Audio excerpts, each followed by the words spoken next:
You're listening to the Waypoint TV Podcast Network, brought to you by Academy Sports and Outdoors. Friends of NRA is your chance to support our Second Amendment rights and preserve America's hunting traditions. Join Friends of NRA at one of our 600 exciting events nationwide. From games to auctions and exclusive firearms, Friends of NRA events are your chance to support a cause you care about while having a great time with patriots in your community. Whether you're a seasoned shooter, an avid hunter or outdoorsman, or passionate about freedom, there's a place for you within Friends of NRA. Visit friendsofnra.org to find an event near you. Stand up for freedom with the Friends of NRA. Hey everyone, this is Captain Steve Roger from Into the Blue TV. And as soon as I feel a little break from this heat, I know that hunting season is upon us. Actually, the first time I ever went hunting, a buddy took me. Wasn't my father or my grandfather. In fact, I took my father on his very first hunt. Well, Academy Sports and Outdoor Stores has everything to gear up for the field for less. Plus, you can shop a wide selection of ammo, shotguns, deer corn, rifle, feeder, game cameras, camo, and more from the brands you trust. Text HUNT24 to 22369 to take $20 off a $100 purchase when you shop hunting supplies at academy.com. Need a hunting license? Pick it up in store while you're shopping.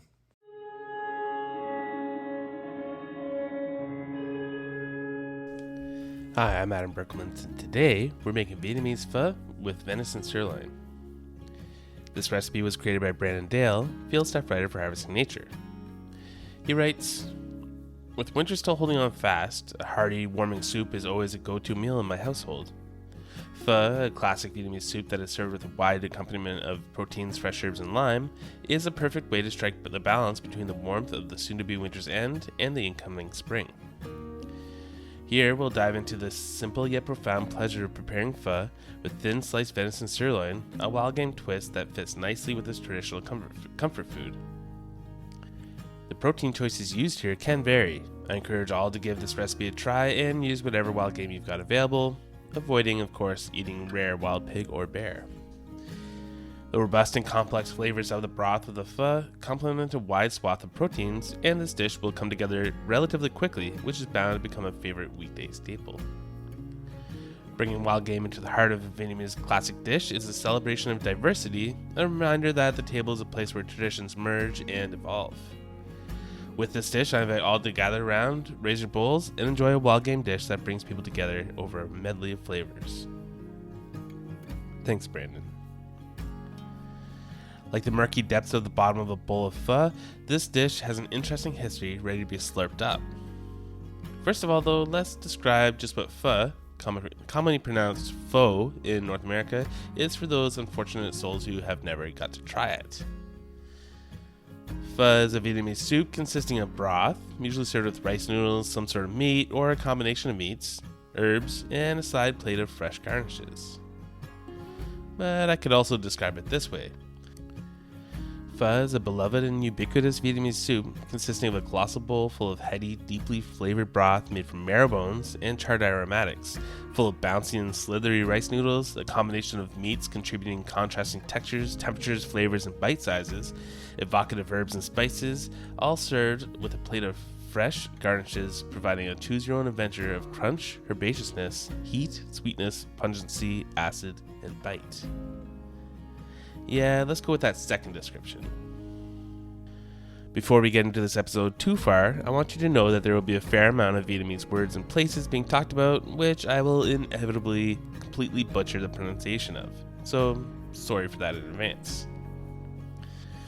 I just mentioned that the history of pho is similar to the murky bottom of a bowl of the stuff, and I wasn't lying. In truth, no one really knows how pho came to be. There are plenty of hypotheses, though. Most culinary historians and pho enthusiasts agree that a rudimentary version of the soup first appeared in the Hanoi region sometime in the 1800s. The soup consisted of a few slices of tough water buffalo and broth with some vermicelli rice noodles. Water buffalo and cow were working beasts at the time and would only have been eaten if they could no longer work, meaning they were probably old and tough, perfect for a long simmered soup. Imagine that the soup was a pretty simple affair at the time, good as a breakfast to give farmers energy for the morning of hard work. The French came in and colonized the region at the time, causing the sad and oft-told tale of human misery mixed with a very fascinating commixture of foodways. The French brought with them their own tastes and food cravings and expected their cooks to use what was locally available to create a modicum of the dishes that they were used to. The French were used to beef playing a large role in their meals, so beef is what they got. What was so recently only ever a work animal quickly became raised for food for the elite. When this happens, there's generally a trickle-down effect, and soon commoners were enjoying beef as well, mainly in the form of bones, offal, and parts that the elite didn't want to eat.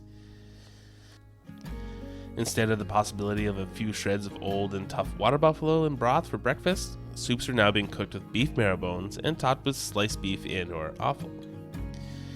This was a welcome change to the multitude of immigrants from southern China who had also settled into the area, who were used to eating beef noodle soups. They began buying breakfast soups alongside the locals and adding their own demands on how the soup should taste. The French also likely imparted some other innovations to the soup, including charring the aromatics like ginger and onion before adding them to the broth. This is very similar to the French method of roasting onions for their dish pot au feu, which some historians consider the origin of the name pho.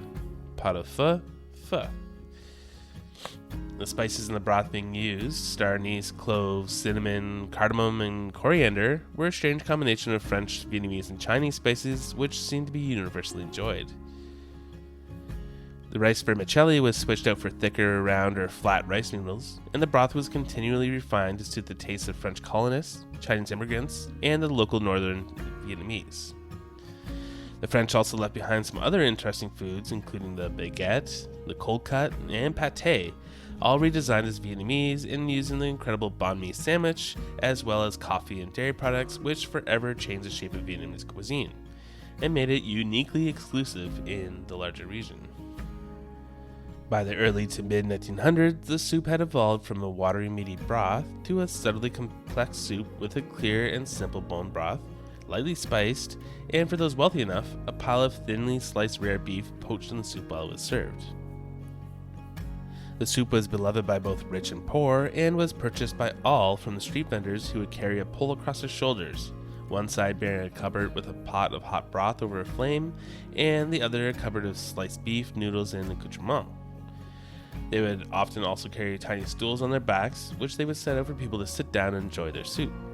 These tiny stools can still be seen across Vietnam today, full of morning noodle slurpers. As communism crept into politics, these hawkers were thought of as capitalists and had to sell their wares covertly, ready to run if the local law enforcement showed up. In 1954, under the Geneva Accords, Vietnam was split into two countries, the Communist North and the Democratic South. During this time, many Northerners fled south to escape communism and settled into new areas, bringing pho and their foodways with them. The soup quickly caught on in the South, becoming popular with street vendors everywhere. Without the North's staunch conservative inflexibility, the soup was quickly altered to suit Southern tastes and liberal ways, with all sorts of unconventional ingredients being added to the horror of some of the purest Northerners. Now the soup could be found with different types of meat and offal, a sweeter, cloudier, more complex broth, and an assortment of garnishes like bean sprouts, Thai basil, cilantro, chilies, and lime. People would even add hoisin sauce or sweet bean paste directly to their soup. Blasphemy. As happens everywhere around the world, purists decried the additions, while radical innovators shrugged them off. As a side note, this is apparently how things have always been, which should come as no surprise. Apparently, there is a Sumerian clay tablet from 2600 BCE complaining in cuneiform script about how coffee today is watered down and full of cream and spices, not strong and black like it was back in the day. I had trouble finding the veracity of this clay tablet, but it is such a human trope that I have no trouble imagining its existence. The country now had two distinct styles of pho, a simple northern or Hanoi style and a complex southern or Saigon style. Around this time also, political upheaval and wars caused food shortages, especially for things like beef. In its absence, chicken pho, or pho ga, was born, made with similar spices but using shredded chicken meat and a broth made from simmering whole chickens. The Americans eventually became involved in the conflict between North and the South, and in 1963, the Vietnam War began. By 1975, America had pulled out of the war, and Saigon had fallen to the north, creating a mass exodus of over 2 million southern Vietnamese people who mainly eventually found asylum in the US, Canada, Australia, and France.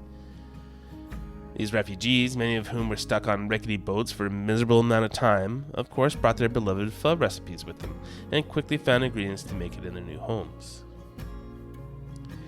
As another aside, I used to frequent a tiny banh mi restaurant in Ottawa that was run by an 85-year-old former Vietnamese refugee. She loved to feed me whatever she had for lunch and tell me stories in barely comprehensible English. One day she gave me a clementine and told me that she had a special connection to them, as when they fled southern Vietnam on a scary, dilapidated boat, they quickly ran out of water, and the only thing that kept them alive was sucking on the clementines that someone had randomly brought along. This fierce woman made the best banh mi, and I miss her a lot. Anyways, back to America, where the Vietnamese immigrants had brought their pho recipes with them. This is mostly the southern style of pho, and being that it was already open for modification, was quickly adapted to suit locally available ingredients. Soon, American war veterans were looking for a taste of pho and introducing their families to it. Pho restaurants began popping up across the country, and Americans slowly took to it, until today, where pho is so common that Campbell's Soup Company sells a packaged pho flavored broth in supermarkets. How is it that Americans came to love pho so much? Cookbook author Maya Pham says that Vietnamese food offers flavors familiar to the American palate. Quote, "Most of the ingredients are very familiar. It's fresh and not so spicy. Visually, it's easy to see, and it's not mysterious." End quote. I think also that soup is universally loved and always an easy way to introduce someone to a new cuisine, especially when it's not too spicy and the flavor profile isn't unfamiliar. Pho restaurants in North America are often numbered like Pho 88 or Pho 54 or Pho 90. These are numbers considered lucky or significant to the families that run these restaurants. As restaurants opened in different regions with different ingredients available and different family recipes driving them, pho developed some new attributes. The bowls generally got larger and began being served for lunch and supper rather than breakfast. Westerners refused to consider soup a breakfast item and could not be converted. More garnishes have been added, much of the time herbs that are more common in North America than Vietnam, and new types of meat and vegetables are used to make it. Houston, home to a large Vietnamese population, has even seen a delicious merger of Viet and Cajun Creole cuisine, with pho being served with crawfish and other fun ingredients. Food bloggers also played their part, Harvesting Nature included, making pho out of untraditional ingredients. Some even went so far as to make such bland and divergent mockeries of the dish that the Vietnamese community was offended, rightly asking the question, is this even pho anymore? Luckily, you don't have to travel all the way to the streets of Hanoi or Saigon to get a steaming bowl of incredible pho. Decent pho restaurants can be found in nearly every city in Canada and the US. I recommend going out and trying it, as well as making it at home.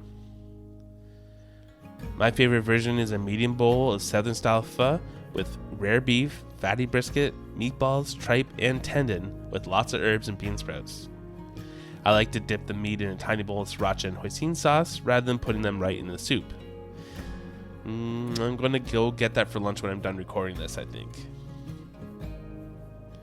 If you're planning on making it at home, know that wild game lends itself wonderfully to pho, whether it's beaver, pheasant, goose, or venison sirloin like Brandon here used. This recipe serves 2 to 4 people and takes about 2 hours to make. Ingredients: 1 pound of venison sirloin, thinly sliced. 12 cups of venison broth. 2 onions halved. 4-inch piece of ginger sliced. 3 to 4 star anise. 3 to 4 cloves. 1 cinnamon stick. 2 tablespoons of soy sauce. 2 tablespoons of vegetable oil. 4 cloves of garlic minced. Kosher salt to taste. 3 tablespoons of fish sauce. 2 tablespoons of sugar. Rice noodles prepared according to package instructions. 1 bunch of cilantro, 1 bunch of Thai basil, 1 bunch of fresh mint, 2 cups of fresh bean sprouts, 3 limes juiced, 3 limes sliced into wedges, sriracha and hoisin sauce for serving. To prepare, start by marinating the venison sirloin in a mixture of fish sauce and a pinch of sugar. Allow it to marinate for at least 30 minutes in the refrigerator, letting the flavors seep into the meat. After 30 minutes, place the venison sirloin into the freezer. Allow it to freeze to a semi-stolid state. This will vary, but typically takes 30 to 45 minutes depending on the size of your sirloin and freezer. While you wait on the meat to freeze, in a large pot, heat to medium-high without any oil. Add onion and ginger. Allow one side to thoroughly char, roasting the vegetables to a brown crisp before adding any oil. Add the star anise, cinnamon stick, cloves, and coriander seeds to the pot. Toast the spices for a minute or 2 to release their flavors. Add the vegetable oil to the pot and add the garlic. Sauté all ingredients until fresh, fragrant, and soft. Pour in the venison broth into the pot and bring to a simmer. Let it simmer for about 30 minutes to allow the flavors to meld together. While the broth is simmering, prepare the rice noodles according to package directions. Once cooked, drain and set aside in serving bowls. Once the broth has simmered, remove the whole spices, onion, garlic, and ginger slices from the pot using a strainer. Stir in the fish sauce, soy sauce, and sugar. Season with salt and pepper to taste. Once the venison is semi-solid, slice very thinly against the grain. If the meat begins to thaw, place back into the freezer until uniform. Thin slices of venison can be sliced. Bring the pot of pho to a rolling boil. In a serving bowl, place 4 to 5 pieces of thinly sliced venison sirloin on top of cooked noodles. Add 1 cup of broth, enough to entirely cover the meat, and begin to garnish. Let the meat cook under the submerged broth for at least 1 to 2 minutes until done to your desired level. Medium will take about 1 minute. Garnish each bowl with fresh herbs, cilantro, Thai basil, and mint, bean sprouts, and a squeeze of lime juice. Serve with sriracha sauce on the side for those who like it spicy. Prepare a traditional meat dipping sauce by squeezing lime juice into a small bowl, add fresh ground black pepper and a dash of salt. Enjoy. For more great wild fish and game recipes, be sure to subscribe and follow Harvesting Nature's Wild Fish and Game podcast.